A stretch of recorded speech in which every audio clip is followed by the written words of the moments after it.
Web TV Nord-Comtoise à Montbéliard, au pavillon des sciences. Si je vous dis Mars, vous allez me répondre dieu romain, barre chocolatée, mois de l'année, ou... mais là je pense que vous avez un début de réponse sur les images. Et on va essayer d'en savoir un peu plus avec Aurélien. Bonjour Aurélien. Bonjour. Aurélien, une exposition au pavillon des sciences, ça faisait longtemps? Oui, une exposition créée pendant le confinement et c'est peut-être pour ça qu'on avait envie de vous envoyer très très loin. On vous emmène sur Mars et on vous emmène découvrir cette planète voisine assez magique. Alors, la planète Mars, si je vous dis un vol habité dans 2 ans? Eh ben, je prends le pari que non. Il y a encore tellement de choses qu'on n'arrive pas, de problèmes qui ne sont pas encore réglés. J'attends de voir, mais je pense que non. C'est bien de la regarder depuis la Terre encore maintenant.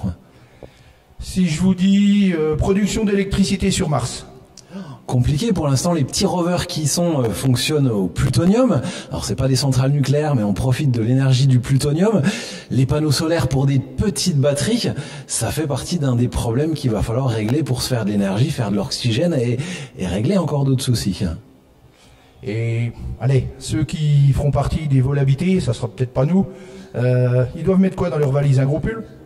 Un gros pull, ouais, la température moyenne, on est à moins 60 degrés, qu'ils emmènent pas mal d'oxygène parce que sur place, il va y en avoir besoin, il y a que du CO2 a priori.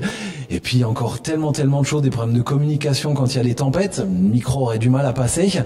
Et encore tellement de problèmes parce que la valise doit être assez conséquente, 6 mois de voyage, on reste 18 mois sur place et on refait 6 mois de voyage dans le sens, donc des grosses valises. Hein.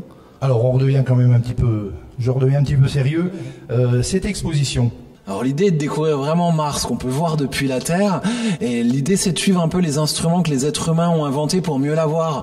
On a des endroits où il y a des anciens télescopes, des endroits où on va suivre les travaux des sondes, on finira par suivre les rovers qui roulent en ce moment à sa surface.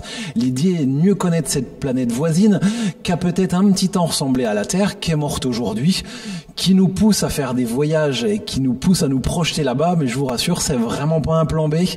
La Terre est vraiment la seule planète habitable pour l'être humain. On est bien sur Terre. Les horaires de l'exposition? Alors tous les jours de 9h à midi et de 14h à 18h, les week-ends de 14h à 18h, et venez vraiment en famille, ça s'adresse vraiment à tous les publics, des curieux d'astronomie comme de simples personnes curieuses de savoir un peu ce qui se passe dans le ciel, c'est vraiment pour tout le monde. Alors ça se trouve donc au pavillon des sciences à Montbéliard. Et s'il y a des impatients, je crois que vous avez une petite info à nous donner pour Mars. Bah oui, exactement. Si on disait les vols habités, ça risque d'être un petit peu compliqué pour les années à venir. Et ben dès le mois de décembre, sortez dans le jardin, sur le balcon, dans un parc, prenez avec vous une petite paire de jumelles, élevez les yeux dans le ciel, elle va être assez près de nous et assez haut dans le ciel pour déjà voir des choses étonnantes. Je vous dis, avec une paire de jumelles, le voyage sera déjà magique. Alors, pour apprendre plein de choses sur Mars, je peux vous dire, on a fait le tour, il y a vraiment des choses intéressantes, en famille ou seul ou etc. N'hésitez pas, c'est au pavillon des sciences et c'est jusqu'à, Aurélien? Mars 2023. Voilà, mais bon, n'attendez quand même pas. Merci Aurélien. Merci à vous, à bientôt.